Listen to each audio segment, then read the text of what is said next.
Welcome to my channel. ఈరోజు special మట్టి కుండలో చికెన్ కర్రీ చేసే విధానం ఎట్లా చూద్దాం.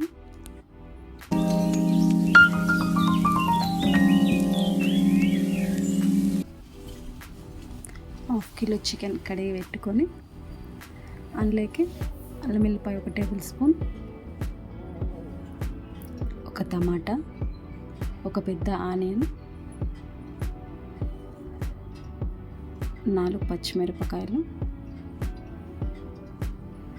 ఒక కరివేపాకు రెమ్మ ఒకటి, కొంచెం కొత్తిమీర,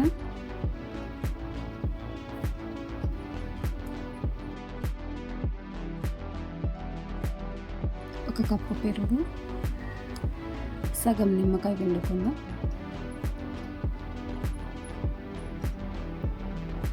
అందులోకి గరం మసాలాలు వేసుకుందాం.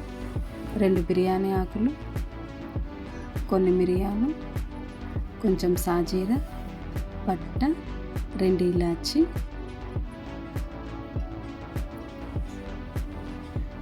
ఒకటిన్నర టేబుల్ స్పూన్ కారం, 1/2 టేబుల్ స్పూన్ పసుపు, 1 టేబుల్ స్పూన్ ధనియాల పొడి, 1 టేబుల్ స్పూన్ గరం మసాలా, రుచికి సరిపడా ఉప్పు అన్నీ వేసి మంచిగా మిక్స్ చేసుకుందాం. అంటే ముక్కలకి మంచిగా ఇది పట్టాల. 10 నిమిషాలు నానబెట్టిన తర్వాత ఒక మట్టి కుండ మంచిగా నీట్గా కడిగి పెట్టుకొని అందులోకి ఈ చికెన్ మొత్తం అందులోకి వేసుకుందాం.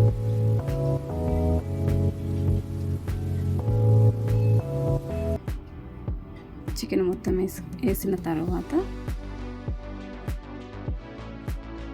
4 టేబుల్ స్పూన్ల ఆయిల్,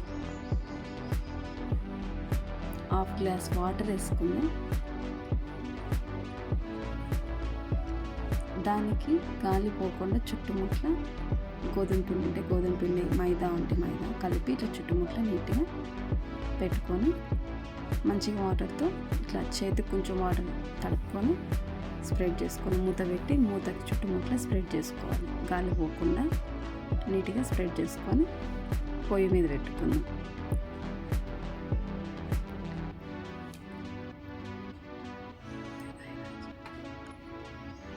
పొయ్యి ముట్టించి హై టు లో ఫ్లేమ్, అంటే మంట పెద్దది కాదు చిన్నగా కాకుండా మీడియంలో పెట్టుకుందాం. పెట్టిన తర్వాత ఒక 20 నిమిషాలు ఉడకనేయాలి. 20 నిమిషాల తర్వాత దించుకొని మూత తీసి చూస్తే చికెన్ కర్రీ రెడీ. ఈ చికెన్ కర్రీ చపాతీలకైనా రైస్లకైనా బాగుంటుంది. ట్రై చేసి చూడండి.